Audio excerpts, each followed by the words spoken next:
লক্ষ্মীপুরের কমলনগরে প্রতিপক্ষের হামলায় বিএনপি নেতা নিহত হয়েছেন। এই ঘটনায় আহত হয়েছেন 5 জন। সোমবার রাত 10:30টার দিকে তোরাবগঞ্জের 2 নং ওয়ার্ডে এই ঘটনা ঘটে। বান্ডেল থাকলে প্রতি সেনমানিতে টাকা বাঁচবে। বিকাশ সেনমানি বান্ডেল কিনে জিতুন প্রতি লেনদেনে। নিহত নুরুল আমিন তোরাবগঞ্জ ইউনিয়ন বিএনপি সদস্য। এই ঘটনায় রাতেই সেলিমউদ্দিন নামের একজনকে আটক করেছে পুলিশ। হত্যার প্রতিবাদে তোরাবগঞ্জ বাজারে বিক্ষোভ মিছিল করে বিএনপি যুবদলের নেতাকর্মীরা।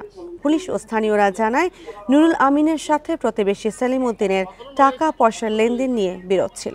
এর জেরে সোমবার রাতে নিজ বাড়ির সামনে নুরুল আমিনের ওপর হামলা চালায় 8 থেকে 10 জন।